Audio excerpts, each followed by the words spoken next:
Amém? Para isso, sem mais delongas, abra as vossas Bíblias no Evangelho de Jesus, conforme escreveu Mateus, capítulo 15, e o versículo 21.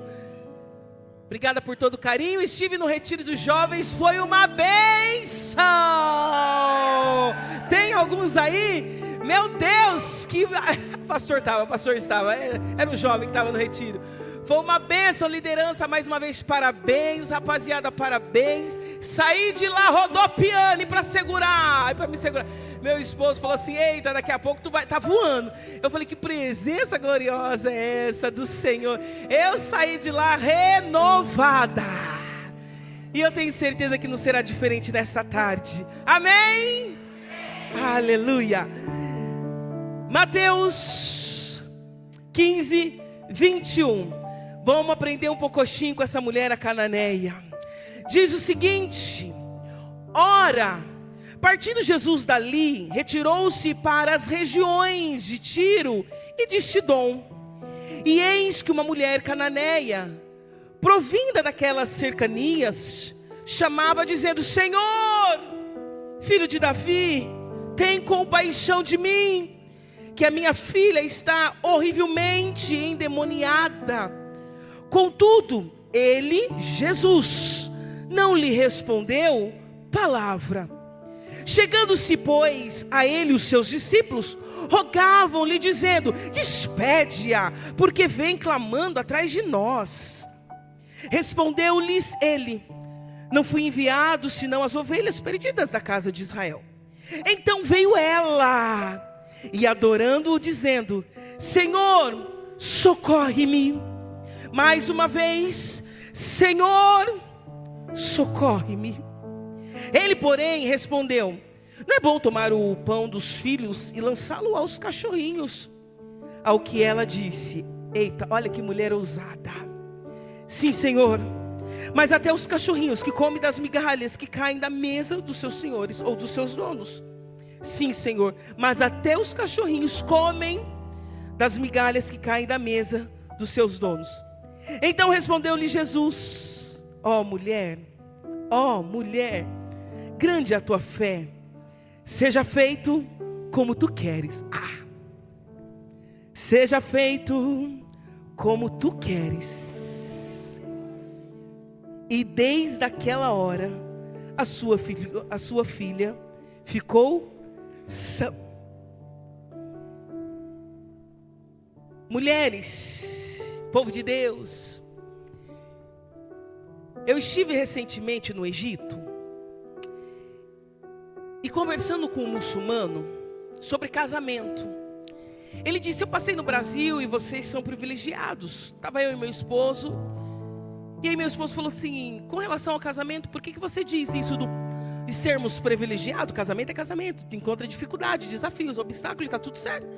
Ele falou assim: não, aqui, principalmente para você, mulher, aqui é muito diferente, porque nós ainda seguimos uma tradição, e a tradição é a seguinte: meu pai escolhe uma esposa para mim. No entanto, ele estava louco para voltar para o Brasil, porque ele morou em São Paulo há alguns anos para aprender o idioma, para poder ser um professor lá para os brasileiros e receber os brasileiros que chegam naquela terra. Enfim, e ele disse que amou o Brasil. Só que por obediência ele precisa ficar lá, e obediência à mãe. Mas isso aí a gente deixa para um outro momento para falar. Eu quero chamar a atenção nessa fala que ele compartilhou conosco. E ele disse assim: o meu pai, ele então prepara, vai visitar várias mulheres, várias casas, várias famílias. E ele olha e observa as mulheres e fala: eu acho que meu filho vai gostar dessa. Eu gostei porque a menina tem esse estudo, conhece tudo de casa e tem os requisitos dessa mulher. E o pai negocia com o pai. O pai do homem negocia com o pai da mulher, da moça. E então ele separa algumas casas para o filho visitar. Chegando então o dia da visita, o filho se prepara com a melhor roupa, coloca o perfume, escova os dentes, porque eu descobri que eles não gostam muito da higienização bucal. Mas esse dia eles escovam os dentes, vão todos arrumados para casa então dessa futura noiva. Só que chegando lá, a mulher, ela não fala absolutamente nada. A muçulmana, ela fica então com todos aqueles aparatos que nós conhecemos, esperando o homem. E ele então olha para ela como uma mercadoria. Ele olha, analisa, olha o pé, olha a mão. E tem um momento ali de conversa, mas uma conversa rápida com os pais. Só que se o filho não gostar, ele diz: pai, posso visitar outra? E ele disse: eu passei por 15 casas antes de casar com a minha esposa, porque na verdade meu coração estava com as brasileiras. E eu disse: tu precisa se converter.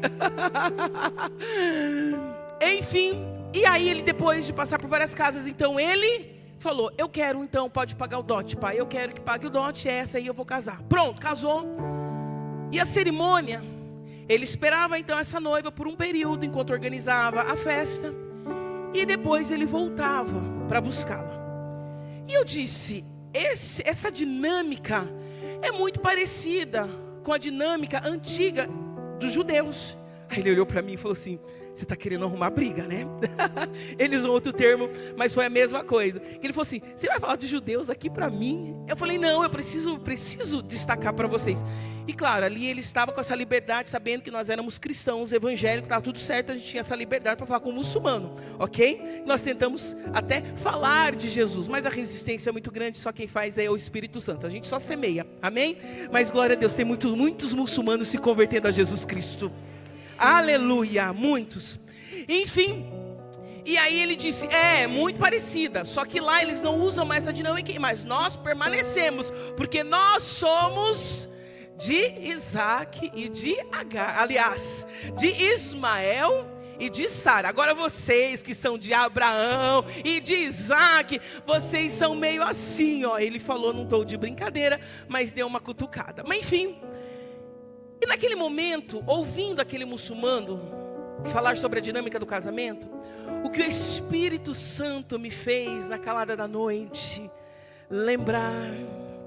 Você ouviu essa dinâmica dessa cultura, deste país, só para trazer à memória a dinâmica que ainda acontece no céu.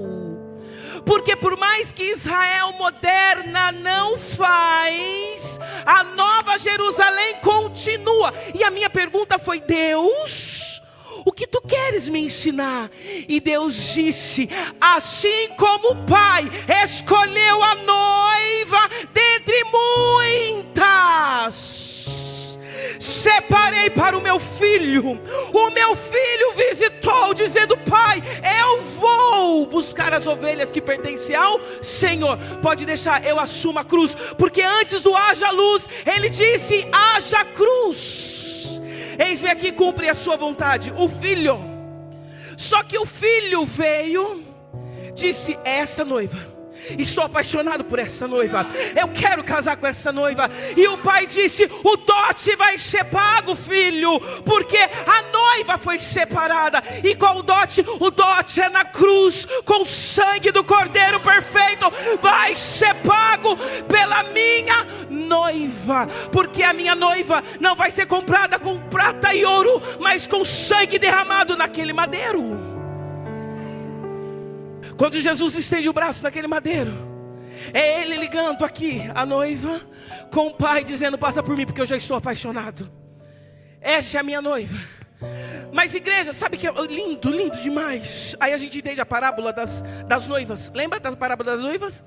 As 10, as virgens prudentes, as 5 prudentes e as 5 imprudentes. Vem comigo, porque por isso Jesus contou aquela parábola para os judeus. Por quê? Ó, o filho volta para a casa do pai. Enquanto isso, o pai com o filho vai preparando a casa, vai preparando a morada, vai preparando tudo para receber essa noiva. Escuta com os ouvidos espirituais. O filho volta para preparar tudo para a noiva. Só que chega um determinado momento, assim como os muçulmanos usam mais ou menos dessa dinâmica, o povo de Israel da forma antiga usava, mas Jesus continua usando este mesmo modelo. Aliás, Deus com esse mesmo modelo. Cris, como assim? Tu vai entender, vem comigo. O que acontece? O pai observa o filho preparar tudo para a noiva. E aí, em determinado momento, o pai fala: filho, já está tudo pronto, busca a tua noiva.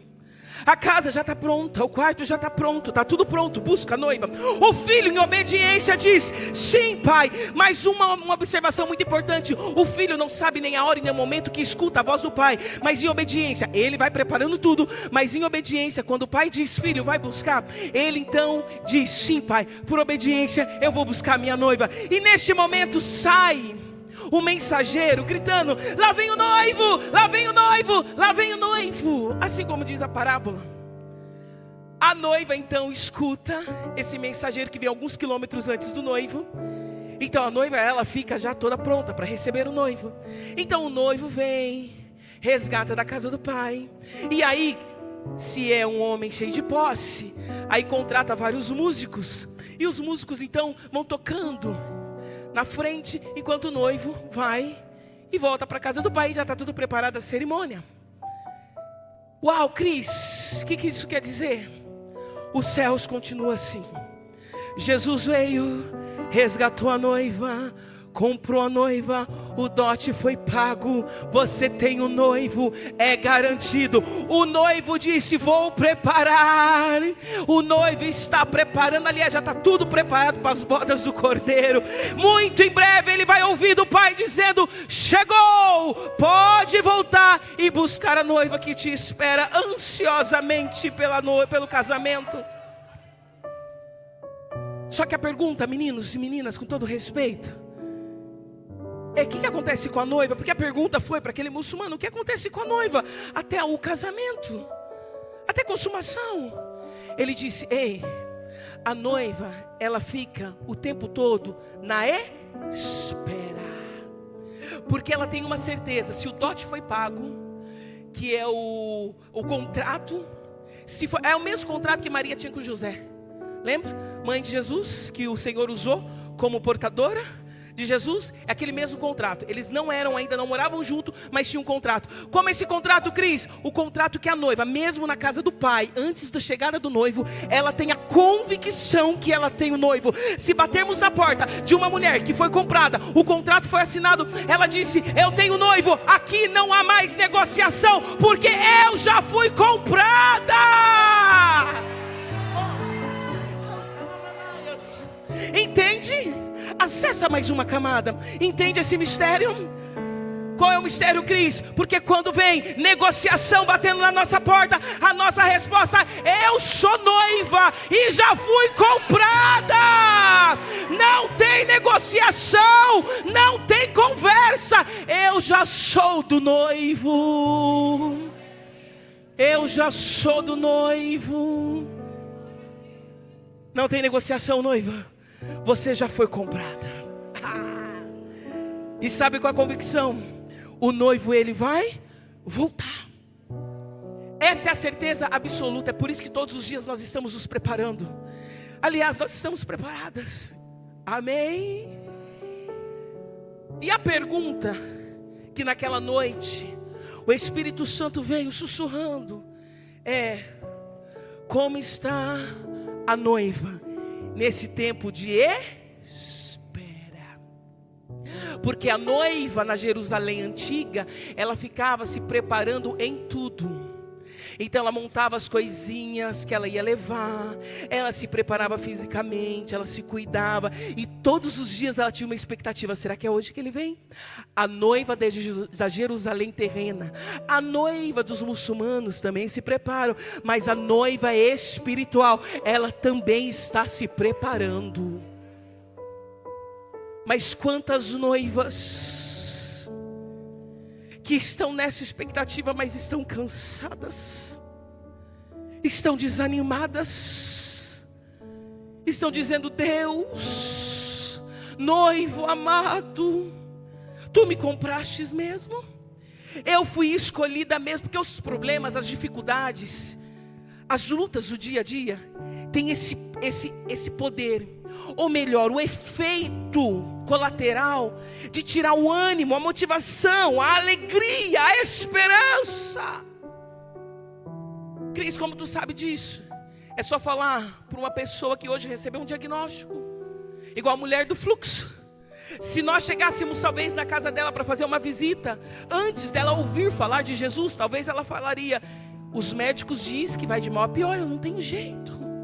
Porque eu tenho um diagnóstico aqui. Esse é o diagnóstico, essa é a realidade. Talvez ela estivesse desanimada, mas ela ouviu falar do noivo. Mas quantas noivas estão talvez como essa mulher cananeia? Porque a filha entrou na adolescência, ou o filho entrou na adolescência e está dando trabalho, diferente dos jovens que estavam lá, buscando mais a Deus, com intensidade. Enfim, talvez você fale, meu filho não quis ir para o retiro, meu neto não quis, Cris. Porque, deixa eu abrir um entre parênteses aqui, um outro entre parênteses. A fase transitória entre a infância e a adolescência é extremamente complicada. Deixa eu falar algo para vocês que a gente leva isso nas palestras de pais e filhos. Mas é rapidamente. Eu acho que eu nem sei se eu comentei com eles, acho que eu comentei. Uma informação muito básica para vocês que estão passando esse obstáculo. Das informações para que você tenha ferramentas para ser mais assertivo durante o processo da educação, porque não é fácil.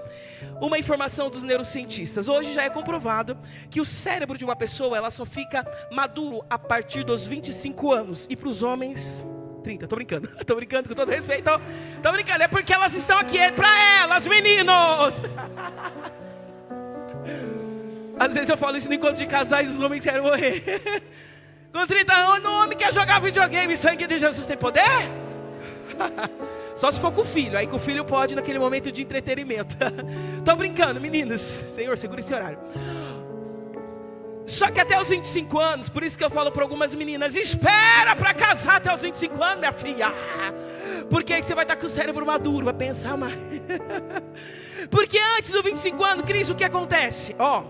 Antes dos 25 anos, o cérebro ele não está formado. O que acontece? A parte que nós chamamos da córtex pré-frontal, aqui essa área da frente, ela não está ainda desenvolvida. Neste momento, até os 25 anos, o que acontece? O adolescente ou o jovem tem a tendência de usar mais o lado direito do cérebro, que fica as pulsões, as paixões, os impulsos, ali fica também a identidade, enfim, para ser bem didático para vocês, usa mais o lado direito do cérebro. Enquanto a córtex pré-frontal, que essa área aqui é a área do planejamento, é aqui que é a razão, é esta área que nós pensamos antes de agir, antes de falar. Mulheres que inspiram, o cérebro depois dos 25 anos está maduro. É por isso que nós mulheres que acrescentamos, nós não falamos tudo o que vem na mente, porque nós pensamos. Porque tem algumas que passaram dos 25 anos e diz assim, eu sou autêntica, eu falo mesmo. Misericórdia. Agora uma informação, você não é autêntica. Tem alguma falha no processo de desenvolvimento cerebral. Porque uma pessoa normal, ela vai pensar. É por isso que nós adultos, a gente não faz tudo que tem paixão. É porque eu tenho uma vontade de fazer isso. E isso é para os jovens, para as crianças.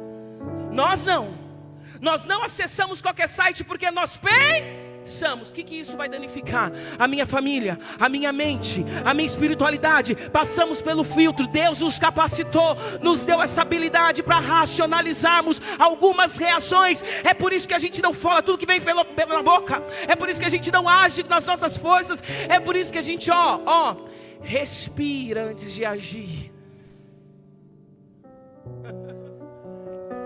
Córtex pré-frontal. Às vezes eu falo assim, bota até a mão na sua cabeça, para poder o seu cérebro entender que tem uma córtex pré-frontal aqui, E aí quando aquela chega e fala machuca a outra, a gente não machuca ninguém não, mas tem algumas que machuca. Esses dias eu fui numa igreja e o fogo caiu, como uma boa pentecostal que sou, aleluia. E aí o fogo caiu. Aí chegou uma mulher no final do culto, uma senhora, com todo respeito, ela disse assim, pastora, poderia ser melhor ainda se a senhora não tivesse com esse esmalte vermelho de Jezabel nos seus dedos. Eu falei, irmã, eu estava tão feliz com o meu esmalte.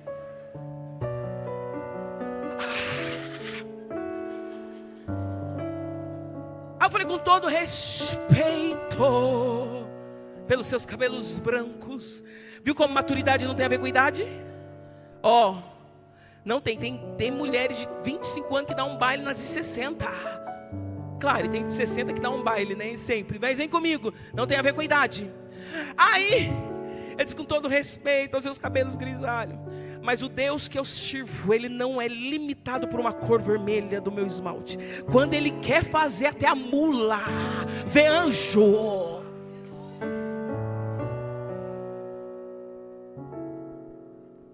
Aqui eu tenho liberdade porque eu me sinto em casa, amém, pastor? Mas esses dias, com todo respeito, porque eu acho que eu conheço, depois qualquer coisa nunca mais me chamam. Esses dias eu fui numa igreja e falei assim, pastora, tu vende coque? Eu falei, sangue de Jesus, como eu vou fazer coque nesse cabelo? Eu dei umas podadas na juba. Meu esposo não pode entrar porque ele tem barba, pastor, ele gosta daquela barba. Ele fala, Cris, quando eu tiro a barba eu fico com cara de moleque, aí ele quer ser adulto. Enfim... Aí a igreja falou assim, seu esposo então não pode entrar. Desculpa, mas com barba não. Sendo que na palavra, enfim.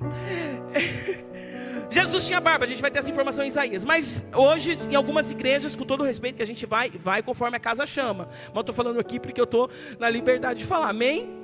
Amém? Não vou escandalizar? Aleluia, estou falando com maduros. Faz o coque, e faz o coque. Eu falei, Jesus, traz um crescimento, porque senão eu vou ter que cancelar essa agenda. E pastora, outra informação. Mal consegui fazer o coque, Deus é tão bom. Taquei os gels.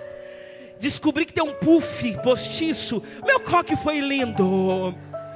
Só fiquei Senhor, segura para não cair, porque aí começa já, né? Porque se cair vira meme nas redes sociais. Aí... coque. E pastora, saia não pode ser muito longa, porque isso é vaidade. E não pode ser para cima do joelho, porque isso é prostituição. Eu falei, pastor, fala qual é a altura da saia entre o joelho e os meus pés. Você coloca 4 dedos. Eu já não poderia pegar lá. 4 dedos e depois 4 dedos. Ok. E a gente foi, deu um jeito de arrumar 4 dedos, 4 dedos. Pastor, agora sim, pastora, pode pregar. E amém, foi bênção. Por que eu estou falando isso? Ai, Jesus amado. Porque às vezes, as coisas do dia a dia, os obstáculos, vão nos cansando, dizendo, Deus, é isso mesmo que tu queres. Deus, o Senhor está comigo. Porque às vezes a noiva, ela vai cansando o peso do ministério. Nós somos pastores locais também de uma igreja. Meu Deus, quantas vezes eu falo, hoje eu vou falar com o meu pastor, presidente, que eu vou entregar. Todo mês eu tenho uma crise dessa. Hoje eu vou entregar. Aí Deus fala, não. Aí a gente fala assim, Senhor. Aí Deus renova as nossas forças. Mas por que eu estou falando isso? Porque às vezes nós estamos como a cananeia. Deixa eu falar do cérebro. Deixa eu fechar a ideia. O teu jovem, teu adolescente, meninos e meninas, uma informação. O cérebro não é formado. Nós que temos o cérebro formado, a gente não pensa antes de agir, antes de falar, antes de machucar, está tudo certo. Agora, os nossos jovens e adolescentes, eles não têm esse filtro, porque ainda o cérebro está com uma deficiência normal, tá? Nessa córtex. O que acontece? Como eles usam muito o lado direito do cérebro, o jovem e o adolescente, eles são intensos. Então quando eles sentem mesmo. Vou dar um exemplo. Menino, sai desse videogame, vai lá na padaria buscar uma Coca-Cola para o almoço de domingo. Aí parece que ele está indo para o matadouro. Tem que ser uma. Aí, se já não já resmunga, porque tem que deixar o videogame, e para ele é um parto aquilo. Aí ele diz, porque nessa casa sou eu que vou comprar as coisas. Aí ele já acha que não é amado, porque minha mãe não me ama, porque o meu pai não me ama. Então eles são intensos. É por isso que alguns jovens, eles acabam machucando, porque eles falam, eu odeio essa casa.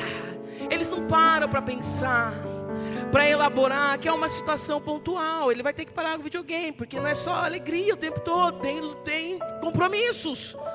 Então os jovens são tensos. Igreja amada do Senhor, vem comigo. Pasmem, Nós estamos no ranking da terceiro país com maior número de suicídio entre a janela dos 12 aos 24 anos. Sabe o que é isso? O que os neurocientistas estão falando? Satanás, ele conhece essa intensidade. É por isso que implanta na mente dos nossos jovens essas paixões, essa baixa autoestima, complexo de inferioridade. Por quê? Porque é nesta janela que tudo é muito intenso. Pais, ferramenta para vocês lutarem. Traga os filhos para o pertencimento. Nesta fase, o comportamento do pertencimento é extremamente fundamental para tamparmos as brechas. Pertencimento, traga para perto. Vai andar de bicicleta com esse menino. Vai falar palavra de afirmação para essa menina. Filha, você é uma bênção. Filho, você é uma bênção. Filho, não tirou a nota que poderia tirar, mas você tem condição, tem capacidade. Filho, você é resposta de oração. Abraça o teu filho. Ao invés de ficar, esse menino é grudento, é grudento. Talvez a linguagem de amor dele é toque. Essa menina só anda comigo, grudada no pescoço. É a linguagem de amor dela. Ela precisa do toque. Então vai desenvolver isso, vai abraçar, mesmo que você não goste. Espírito Santo, me dá essa habilidade. E abraça a tua filha. Palavra de afirmação, tempo de qualidade. Vai ficar com qualidade. Não você no videogame, você no celular, a outra no Facebook, a outra na televisão. Não, tempo de qualidade. Vamos sentar à mesa, todo mundo em volta, e vamos fazer as principais refeições juntos, sem celular. Mas isso a gente deixa para outro momento também. A palestra de pais e filhos. Pastor, aleluia. Só me oferecendo agora. Tô brincando. Fechei entre parênteses. E às vezes a sua luta é por conta desse filho que está nessa fase onde tudo ele é impossível. Ele fala, ele quer, ele nos... eu vou mesmo, mãe, tá, bota a blusa de frio. Não vou, isso não é rebeldia, porque ele não pensa. Aí você precisa levar ele a pensar, ok? Mas vem comigo, talvez você esteja noiva, cansada. Por conta disso, Cris, é desafiador. O meu adolescente hoje está levantando outras bandeiras. Cris, o meu casamento. Cris, as promessas. Cris, as minhas contas. Cris, a porta que não se abre. Cris, a casa própria que está terminando o ano, eu não consegui. Cris, o carro que era do meu sonho, eu não troquei. Cris, a faculdade, o ministério, nada anda, parece que está tudo parado. Ei, a pergunta é: noiva, como tu estás? E aí Deus nos ensina, através dessa mulher cananeia. Talvez ela estivesse assim, desanimada. A filha, o ninho de demônios. Imagina a tribulação dessa casa. Nós sabemos a manifestação do demônio como é que é. Eu não sei se essa mulher tinha que amarrar a filha, colocar no pé da cama, deixar presa, não sair de casa. Como estava o casamento dessa mulher? Talvez a questão financeira. Tinha passado por vários médicos psiquiátricos falando: dá remédio, porque ela é louca. Mas era de ordem espiritual. Talvez ela estivesse cansada, mas noiva. Vocês que acrescentam, mulher cananeia, ela descobre onde está Jesus. Porque mulher que acrescenta é assim, tem problema, ela fala: onde está Jesus? E nós sabemos o caminho. E ela diz: vou atrás de Jesus. Então ela foi. E ela abraçou uma oportunidade. Ela disse o quê? Eu tenho um problema, tenho uma demanda. Ao invés de ficar em casa dizendo: ó céus, ó vida, se vitimizando. Aqui eu não estou desconsiderando dores.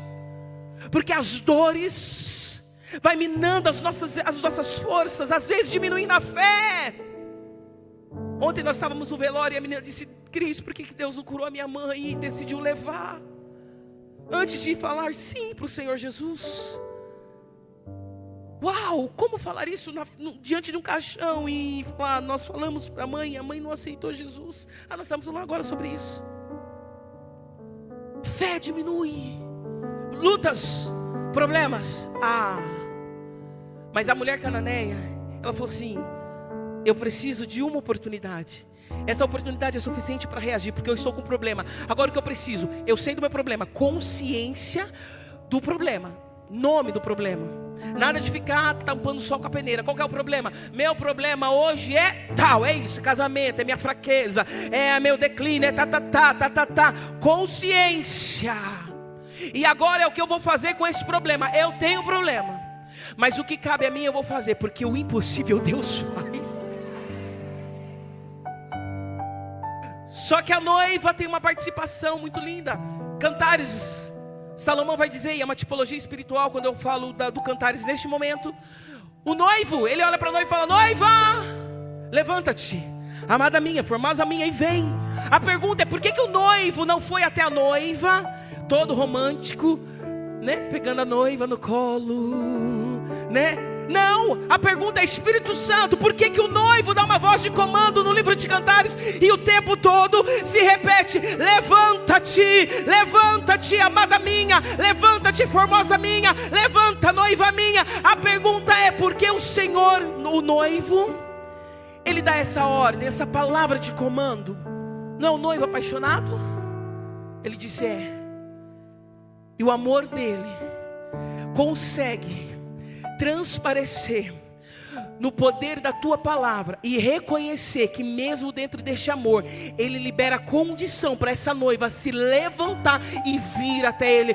Cris, o que tu está querendo dizer quando o noivo dá uma voz de comando para o noivo, dizendo: noiva, levanta, levanta de onde? Do meu estado de dor, levanta do cansaço, do desânimo, dos problemas. Noiva, você tem condição de levantar sobre o poder da minha palavra. Levanta, noiva. O que cabe à noiva, nós vamos fazer. O noivo, ele só libera a palavra.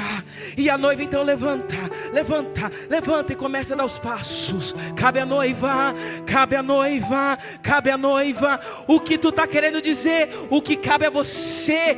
Nós devemos assumir essa responsabilidade. O que cabe a nós? Devemos assumir essa responsabilidade e agir. Qual é o teu problema? Qual a sua dificuldade? O que você precisa fazer depois dessa conferência? Pedir perdão? Limpar suas redes sociais? Parar de ouvir coisas que estão acontecendo à volta do mundo que a gente não consegue resolver e está te dando só ansiedade? O que precisa? Caminhada, um psicólogo cristão, ir para um cardiologista, tomar um remedinho certo? O que precisa? E aí a cananeia, ela viu a oportunidade, ela foi. E aí, meninos e meninas, ela pegou a oportunidade, porque ela estava indignada com a situação dela. Minha filha endemoniada, parou. A situação não vai ficar do mesmo jeito que está, porque nós precisamos às vezes ficarmos indignados diante de algumas situações. Tem pessoas que estão pacíficas demais e dizendo: Deus, eu só estou orando. E Deus está falando: é para orar, mas é para agir também, garota. Não é para ficar na paciência. Tem momentos que tem que causar indignação em nós. Indignação no quê? Eu estou vendo Satanás entrar na minha casa e fico pacífica. Não, Satanás aqui na minha casa não. Quem vai fazer a mala não é meu filho, não. Quem vai fazer a mala é você, seus principados e potestade. Saia em nome de Jesus. Indignação é voltar a jejuar, minha filha. É botar o joelho na madrugada e cair e falar assim: eu estou indignado nessa situação. Às vezes nossa espiritualidade está tão pequenininha e a gente fica assim: eu vou para o culto. Mais um culto. Não, é a gente ficar indignado e falar: não é mais um culto não. É a reunião dos santos na casa daquele que tudo pode. Não, eu tenho que ficar indignada. Eu estou louvando e não estou chorando mais. Eu sei que eu posso dar mais. Eu sei que o meu levantar de mão pode ser melhor. Eu sei que o meu louvor pode ser melhor. Eu sei que a minha conduta no dia a dia pode ser melhor. Eu estou indignada comigo mesmo. Eu quero melhorar, Senhor. E aí, meu filho e minha filha, vai para a campanha de oração, vai para o monte, vai para o jejum, se envolve no ministério, gruda nos pés do pastor e fala: eu preciso melhorar. Estão comigo? Oh, glória. Indignação. Ela falou: minha filha endemoniada? Não, cansei dessa bagunça. Vou botar ordem na minha casa. Não quero ficar assim, oscilando com o pensamento. Não, eu quero me entregar ao oceano do Espírito. Então ela foi até Jesus. E para a gente ir caminhando para o término. E quando ela foi para Jesus, eu fico assim: meu Deus, essa mulher teve muita resiliência. E a noiva, ela precisa ter isso. Se tu não tem, precisa desenvolver isso. Resiliência, resistência para enfrentar os obstáculos. Hoje se falam muito, né? Os psicólogos falam muito sobre resiliência, os palestrantes. É possível desenvolver resiliência, busca em Deus. E essa mulher, Cris, como tu vê resiliência nela? Ela começou a gritar. É o que ela tinha. O que você tem na mão? Quais são suas habilidades? Começa pelo aquilo que tu sabe fazer. Ela falou que eu sei, é minhas cordas vocais, eu vou gritar. Filho do Senhor, foi igual Bartimeu, né? Senhor, ajuda, ajuda, ajuda. Começou a gritar. Aí, gente, o que mais dói no coração, tem algumas passagens bíblicas que a gente fala, e essa passagem doeu, mas depois o Espírito Santo ensina a gente. O silêncio de Jesus. Quando Deus fica em silêncio, quando Jesus parece que não está ouvindo, que o céu está de bronze e fala, Deus, a minha oração não tem passado do teto. Quem nunca sentiu isso? E Jesus em silêncio. E para cooperar os discípulos. E essa mulher está dando trabalho. E essa mulher é louca. Estou brincando, louca não está no texto não, louca é por minha conta. Essa desequilibrada, às vezes as pessoas tentam nos rotular assim. E essa mulher dá trabalho demais. Essa mulher pecadora, 5º casamento, o 6º, é samaritana, não tem jeito não. Esse homem não tem mais jeito não, caiu. Às vezes nós somos rotulados. Ela é muito chata. Ela é fresca. Às vezes as pessoas olham pra gente e julgam só no primeiro olhar. E isso também tem uma questão de neurociência. Enfim, mas a gente não vai entrar por esse método porque o horário está avançando.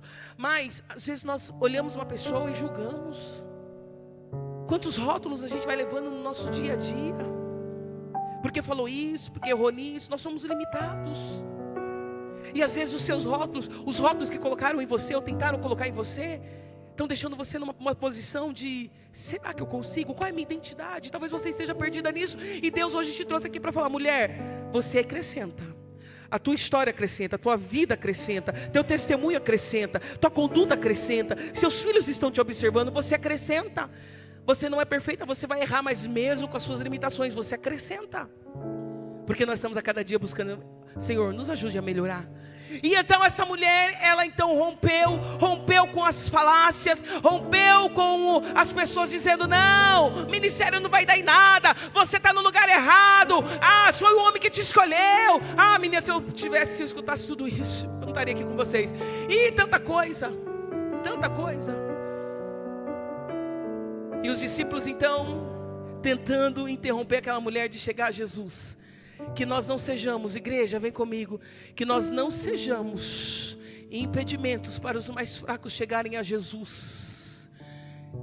Vinde como estás, vem, que Jesus vem. Eu não vou ser uma pedra de tropeço, ou alguém que não vai facilitar o seu caminho, a sua chegada até Jesus. Vem, que sejamos facilitadores para chegar até Jesus. E então quando Jesus ele olha para ela, ele dá aquela resposta que a gente fica assim, uau, essa mulher teve resiliência, resistiu mesmo, porque ela tinha um problema, uma causa. Uma mulher com uma causa ninguém segura. O homem também, a gente precisa de uma causa. Qual é a tua causa? Porque ela foi para cima. Eu preciso chegar até Jesus, o que estão falando não vou me impedir. Até o silêncio de Jesus, eu sei que Ele está me escutando. Porque o silêncio de Jesus não é a ausência do ouvir Jesus falar. Aliás, do ouvido de Jesus está tampado para ouvir a nossa petição. Me fiz entender? O silêncio de Jesus não quer dizer que Ele não esteja nos escutando. Melhorou. Jesus estava escutando aquela mulher. Jesus estava. E então, meninas e meninos, Jesus, eu acho que ali Ele permitiu esse momento para ver até onde ela iria com aquela perseverança. Como Deus gosta de mulher perseverante. Como Deus gosta de um homem, de pessoas perseverantes. Estou desanimado, mas vou. É igual aquela mulher do fluxo. Eu estou com fluxo, mas vou arrastando, porque eu sei que se eu tocar na orla dele eu serei curada. Eu vou perseverar. Certa vez Deus falou para mim sobre Ana, porque eu era a pessoa que pregava contra Ana. Vem comigo, eu vou te explicar. Ana, lá no primeiro livro do profeta Samuel, diz que Ana sobe para o templo e ela não come. E quantas vezes eu já preguei Ana, e hoje eu estou advogando Ana. Quantas vezes eu falava assim, Ana, tu é aquela pessoa que vai para o culto, mas não entra no culto. Porque quando fala que ela não comeu a porção da oferta, viu? Vocês sabem disso. Ali não era comida. Ana não comia a parte do ofertante. Por quê? Eucana, Penina e Ana subiu para poder adorar lá no tabernáculo. E naquela oferta voluntária, como a gente sabe lá em Levítico, o ofertante participava. Então pegava a oferta de sacrifício, dava uma porção para o ofertante, e então o sacerdote ficava com a porção e o restante ia para o holocausto com o Senhor. Essa era a oferta pacífica. Então Eucana foi oferecer uma oferta pacífica. Por que eu sei disso? Porque diz que quando Eucana pegava uma porção e dava para Penina, seus filhos e suas filhas pegavam outra porção e dava para Ana. Essa porção era do sacrifício. E Ana disse que não comia. Aí a minha pergunta sempre foi: Ana, tu é aquela mulher que vai para a igreja, mas fica idolatrando a dor. Porque diz que ela ficou amargurada. Ela diz, né? A minha alma está amargurada, profundamente amargurada. Enfim, nós conhecemos a história. E eu dizia: Ana é aquela que vai para o culto e não entra no culto. Só vai para a igreja, sai de casa, pagou gasolina, mas vai para o culto, vem para o culto, mas não adora, não ora, só fica olhando para a pessoa do lado, para a pessoa do outro lado que está dando de errado, porque não gostou, e volta para casa. Ana é aquela que não entra na atmosfera do culto. Enquanto tem uma chorando, adorando, entregando oferta para o Senhor, Ana está lá. O que vai ser de mim? As minhas contas, deixa eu ver ela. Para que cantar assim? Para que pular assim? Eu tinha essa visão de Ana, até que um dia Deus abriu os meus olhos numa leitura e disse: ei, Cris, Ana, mesmo com a dor, porque gente, aguentar Penina não é fácil. Aguentar alguém te irritando, alguém que te criticando, alguém falando de você o tempo todo, dizendo: você não tem, eu tenho. Né, sua estéril, eu tenho um monte de filhos. Seu filho não está na igreja, meu filho está.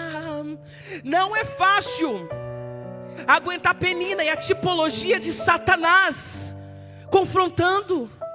E o que o Senhor me fez ver? Uau, Penina não é fácil. E a ausência de resposta também não é fácil. Crise enquanto não tem o cumprimento de promessa, não é fácil permanecer. Quem está aqui aguardando o cumprimento de promessa sabe o que eu estou falando. Não é fácil dizer: Deus, eu estou há 10 anos aguardando uma promessa e nada. Não é fácil. Até que Deus disse: Ana recebeu Samuel, recebeu a resposta, porque mesmo com toda a fragilidade, ela perseverou. Como? Foi para o templo, foi para o templo, chorando, foi para o templo, não ficou participando do culto, da oferta, mas estava lá, estava onde? Aos pés de Jesus, dizendo: Deus, o que eu tenho para oferecer hoje são as minhas lágrimas, Senhor. Deus gosta de gente assim, que persevera, tem Penina no pé, está esperando o cumprimento de promessa, mas está indo para o templo. Está cansada, mas está indo para o templo. Está desanimado, mas está indo para o templo. Está com problema, mas está aqui na conferência. Está com problema financeiro, mas está aqui na conferência. Está com saúde limitada, mas está aqui na conferência. Deus gosta de pessoas que perseveram. E aquela mulher perseverou. Eu fico imaginando Deus falando assim, Jesus falando assim: eu estou ouvindo, mas a resposta não vai ser no tempo dela, vai ser no meu tempo. Então Deus se vira, Jesus se vira e diz: então, o propósito, mulher, não é agora responder a você. Quando a gente sabia a palavra cão ali, que ele fala: não é bom que dá os cachorrinhos. Ali era um termo muito comum, usado para falar dos gentios, dizendo: você não é judia, então você é igual a gente falar por ímpia. Hoje, né, a gente tem esse vocabulário: porque a pessoa, ela é ímpia, ou é do mundo. A gente é umas nomenclatura que não é uma ofensa, é só para entender, ok? São nomenclaturas. E aí ela diz: olha, mulher, essa mulher que acrescenta demais. Ela fala assim: eu sei que não chegou o tempo, Jesus, porque eu não tenho sangue de Abraão, mas eu sei que se o Senhor escolher me responder com as migalhas, eu não preciso do teu pão. Eu conheço tanto o teu poder, tanto o teu poder, tanto o teu poder, que com as migalhas que o Senhor deixar cair na mesa, eu sei que é suficiente para fazer um milagre na minha casa.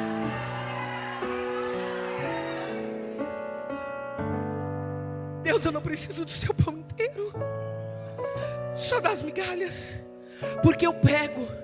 Gente, vem comigo e dorme com esse barulho, como diz um querido amigo. Ela inaugurou um tempo antes do tempo exato vem comigo, para não gerar heresia. O pastor está aqui, ela abreviou um tempo que seria realizado só na cruz, porque foi na cruz que inaugura um novo tempo. Um tempo do quê? Do Senhor alcançar todos, não ser privilégio dos judeus. Foi na cruz que o Senhor trouxe a noiva, independente da raça, etnia, idade, se é de Israel ou não é de Israel. É por isso que nos alcançou, fomos enxertados na videira verdadeira. E o Senhor na cruz consumiu, dizendo: vem os gentios também, vem os publicanos, vem, vem, vem, vem. Não é privilégio de um povo, é privilégio de filhos.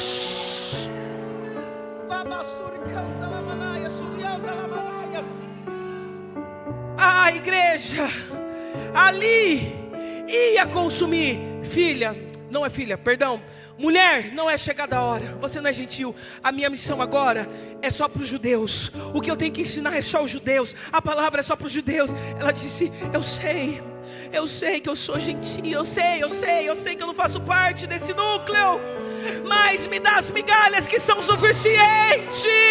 E Jesus, então, comovido por aquela mulher que acrescentava naquela casa, ele disse: mulher, tamanha a tua fé, eu antecipo o que vai ser na cruz e digo: pode ir, pode ir, pode ir, pode ir, tua filha vai ficar sã.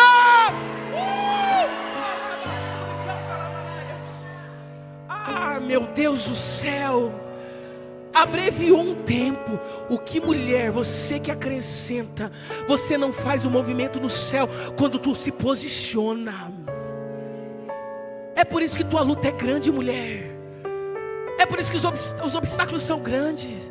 E a palavra hoje é: persevera, continua, vai rompendo, vai buscando, vai prevalecendo, vai anunciando o nome do Senhor. Vai. Cris, mas eu não sei falar, eu não sei cantar. Você tem dom, você tem. Senhor, eu quero acrescentar. Eu sou uma mulher que acrescentar onde? Na minha casa. Aonde eu trabalho na loja. Aonde é quando eu faço a unha de uma mulher lá, que eu estou lá acrescentando na vida dela, contando meu testemunho e falando que Jesus é bom. Acrescenta onde? No ministério. Eu sou aquela que regaça as mangas e fala o que precisa fazer. Eu sou a solução e não sou o problema. Eu sou aquela que abraça e não fica buscando abraço. Eu sou aquela que diz: tu não consegue ir, mas eu vou, que a paz seja contigo. Ah, mulher, se coloca de pé, ministério de louvor.